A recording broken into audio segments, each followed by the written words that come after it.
Okay, everyone, so we've gotten our primary objective completed here, which is basically to take this list of cookies and separate it out into two separate lists based on whether or not the type was chocolate chip, right? So in order to do that, we created our for loop, which starts at the first item, the 0th item in the list. It goes through the 4th item in the list, or the last item in the list, really. It's not the 4th, it's the 5th item.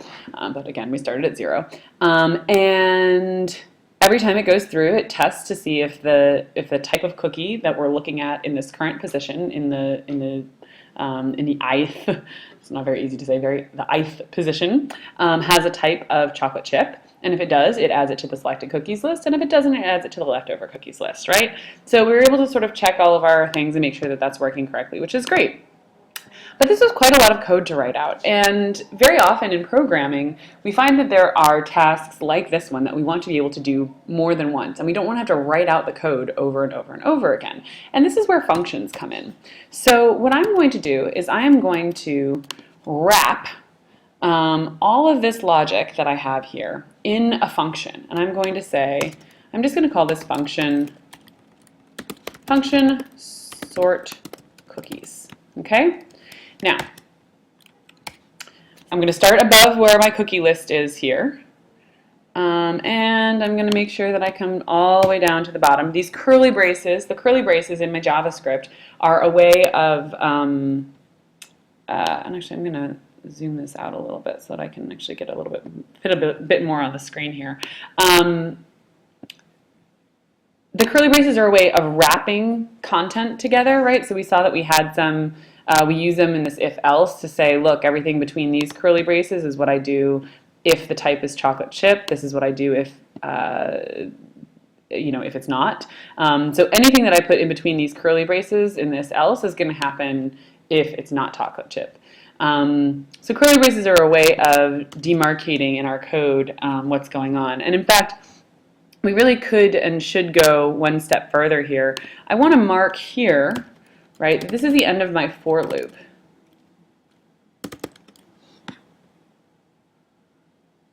Right, end of for loop. Okay. I'm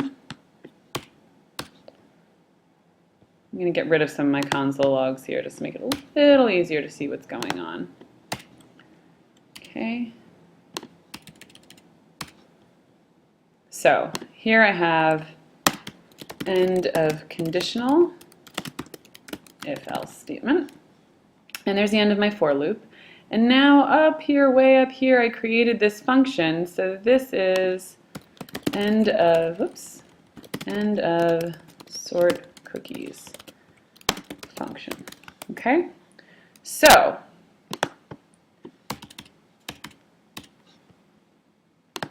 we're no longer, let's see what happens if we, actually let's leave some of our console logs in here. Let's go ahead and keep the console log of our final, the sort of end product here of our, oops, I should actually indent these. Getting back to my typography, right? Here we go. I always want to do that. I always want to indent things that, actually no, that's fine. So I have my for loop here, and then indented one, and then I have the statements inside my if and inside myself, else indented. So now I'm going to do this console log, and I'm going to say selected cookies, and I'm also going to come back and check my my leftover cookies and just make sure that I haven't messed anything up in sort of adding this function here. So function sort cookies, yeah, that looks good. All right. Uh-oh, what happened? Okay, so I still have my console log in there, but it doesn't seem to be doing anything. Well, the reason why it's not doing anything is because now that I've wrapped this in a function, right? Basically what happens is, again, that function is like a recipe, right? Think of our programs as being like a recipe book, a cookbook.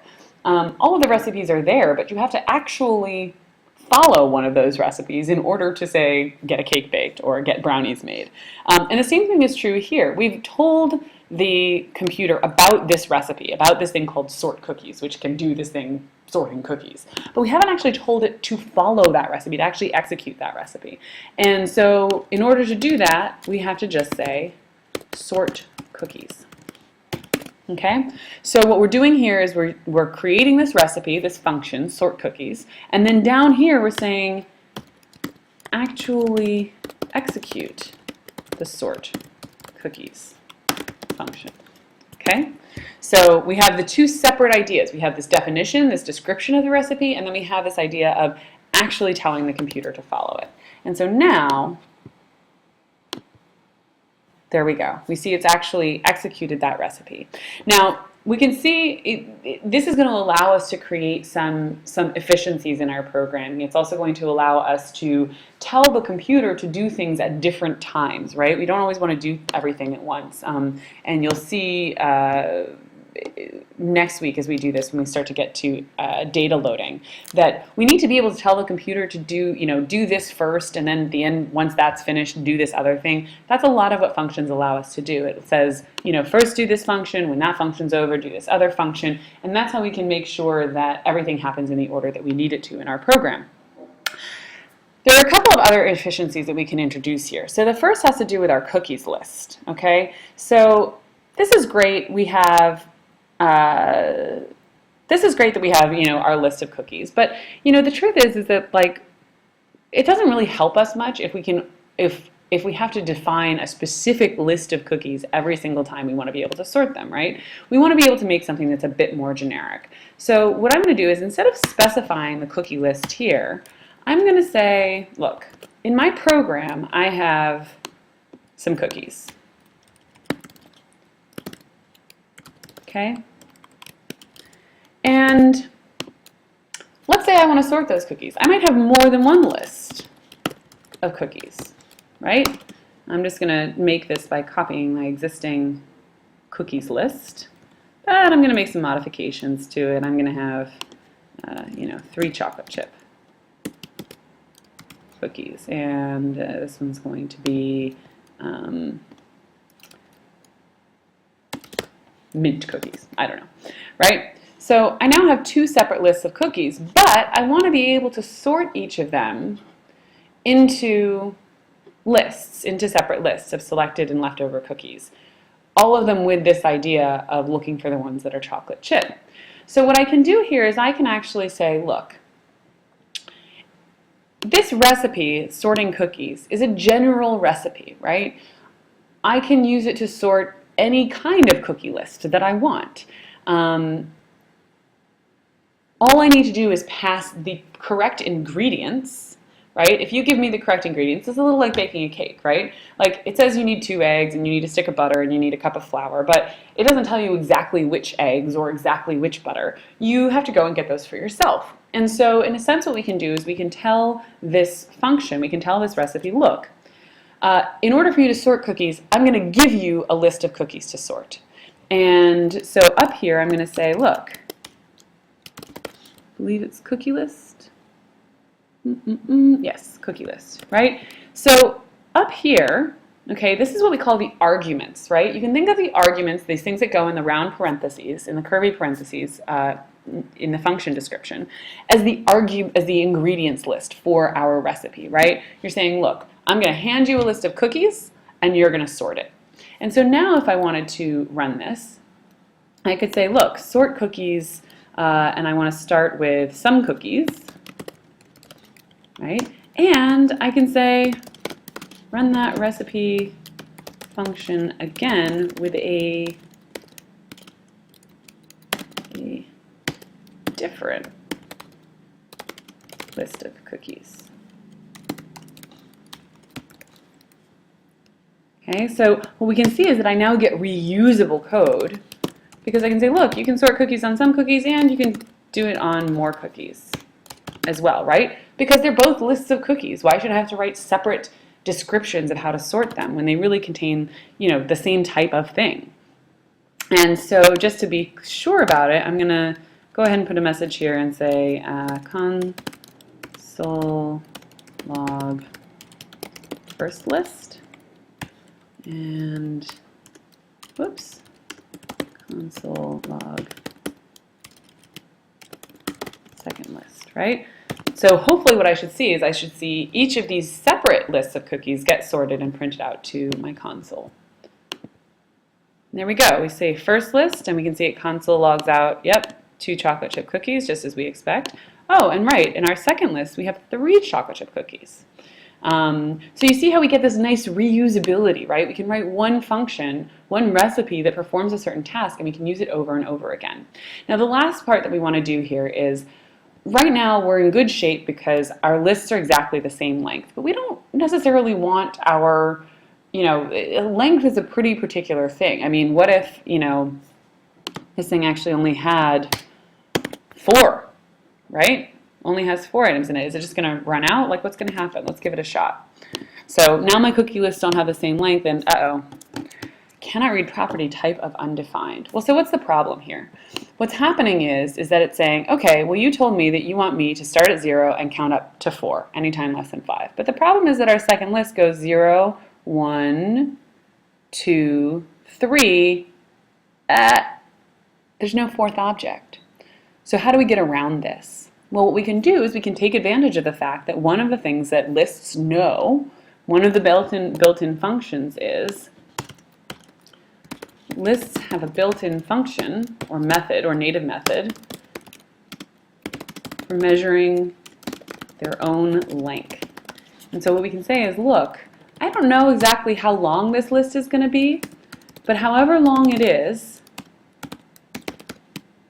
just go up to there, okay? The length property, right? This is kind of an invisible property.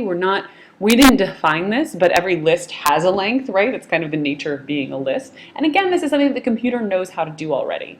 It knows how to find this property, or it sort of automatically generates this property.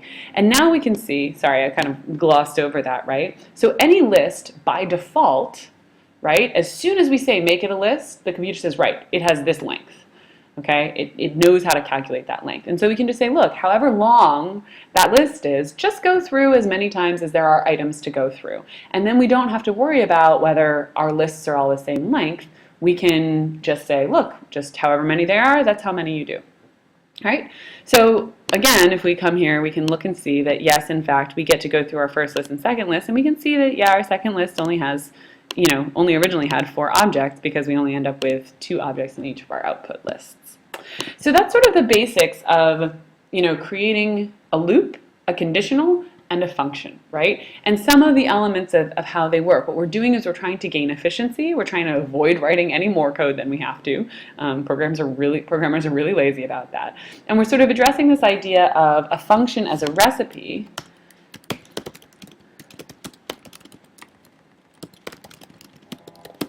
Okay, with the arguments, which is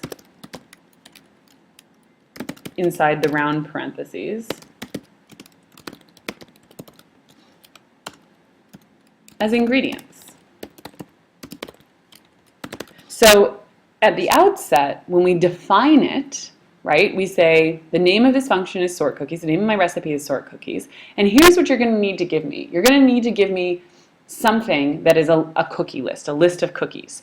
And inside, it's going to refer to it, it's going to give that list a new name. It's going to rename that list and say, whatever it is you give me, I don't care what it's called in the outside world. Inside this recipe, it's going to be referred to as cookie lists. So we can take these lists that actually have their own names outside of that recipe, some cookies and more cookies, and we can pass them in, and this function is going to internally, in its own little world, it's going to say, right, that's the cookie list. I'm just going to refer to that as a cookie list and work with it as that. So we'll continue to revisit these concepts. We'll reuse them over the course of the coming weeks. I promise they'll get slightly more sensible, but hopefully this has given you guys a little bit of an introduction, and look forward to working through this with you guys in class on Tuesday.